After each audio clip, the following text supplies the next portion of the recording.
We all kind of have this gut feeling, right? That bullying is seriously harmful. But a gut feeling isn't evidence. So today, we're going to go way beyond the anecdotes and look at the hard data. We're diving into a huge scientific review that pulled together 20 years of research to find the real, measurable psychological cost of being bullied. Let's get into it. So yeah, that's the big question we're tackling here. When we push past our assumptions and look at all the combined evidence from dozens and dozens of studies, what does the science actually have to say? What is the true psychological price tag for kids who are targeted by their peers? We're going to break this down like a scientific detective story in 5 parts. First, we've got to get on the same page with the language researchers use. Then, we'll look at the massive investigation itself. After that, we'll reveal the psychological price tag, uncover a really surprising connection in the data, and finally, we'll deliver the verdict. Okay, first things first. To really get what the research is telling us, we need to speak the language of the scientists. And for them, it is all about being super precise. The first thing you'll notice is that researchers don't really use the word bullying all that much. Instead, they use the term peer victimization. It's the clinical term for, the actual experience of being targeted by other kids. It's a bit of a mouthful, but it's broad and precise, and it captures exactly what they wanted to measure.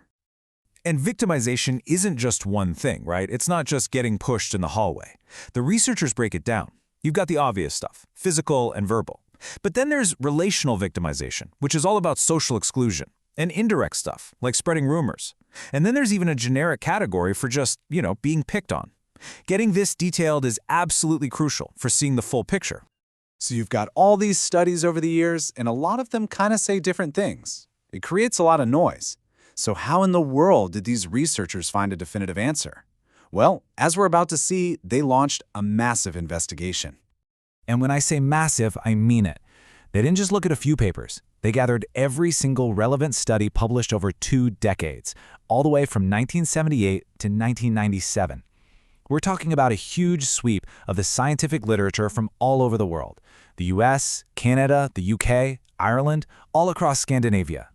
And to do this, they used this incredibly powerful tool called a meta-analysis. The easiest way to think about it is as a study of studies. Instead of running one more experiment, they took all the data from all the previous ones and crunched the numbers together. It lets you see the true signal that might get lost in the noise of any single smaller study.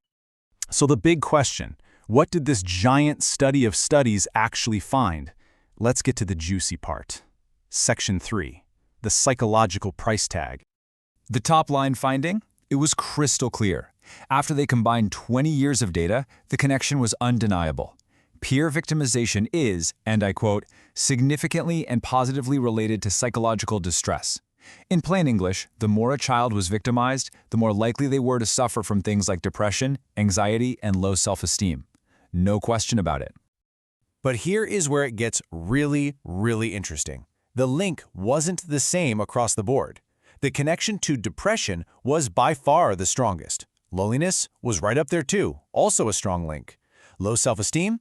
More of a moderate connection. And then, get this. The link to anxiety, while it was definitely real and significant, was actually the weakest of the bunch.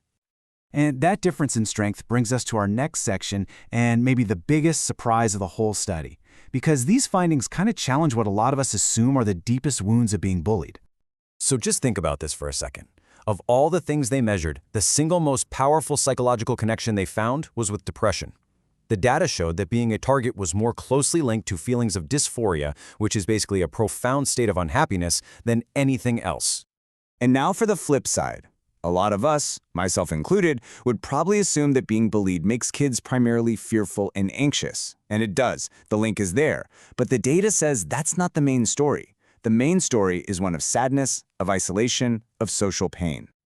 The researchers themselves summed it up perfectly. They wrote that, yes, while victims are anxious and have low self-esteem, they are even more strongly characterized by feelings of loneliness and dysphoria. So the data really reframes the core injury. It's not just about fear. It's about this profound emotional pain. But hold on. Any good scientist is going to look at this and play devil's advocate. They'd ask a really important question. What if this is just a measurement error? I mean, couldn't it be that kids who are already depressed just see the world more negatively, and so they report more bullying even if it's not really happening that much? How do we know the link is real? Now, there's a fancy scientific term for this problem. It's called shared method variance. But all it really means is that you might have a bias when the same person is reporting on both the cause and the effect. A kid's generally sad mood could color both of their answers, making the connection look stronger than it actually is. So how do you get around that? Well, the researchers did something really clever. They split the studies into two piles. In one pile, you had studies where the same kid reported on both the bullying and their depression. That's the group with a higher risk of bias. In the other pile, they looked at studies where the child's friends reported who was being bullied while the child only reported on their own feelings. Much lower risk of bias, right? And what they found was the nail in the coffin. Sure, the connection was a little bit weaker in the studies that used different informants, which you'd expect, but even after they removed that potential bias, the link between being victimized and feeling depressed was still incredibly strong. That was the smoking gun. This effect is absolutely real. And that brings us to our final section. After sorting through 20 years of data and testing for every possible bias, we can finally say it. The verdict is in. Here's the bottom line. Plain and simple. The evidence is overwhelming.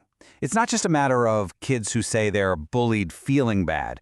The data proves conclusively that the kids who are objectively seen as victims by their own peers report way more psychological distress than kids who aren't.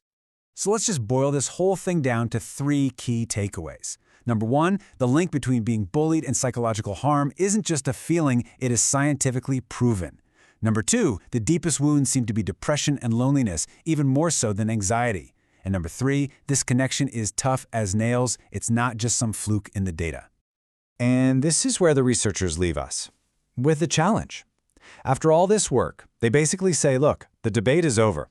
We don't need to ask if victims are distressed anymore. We know they are.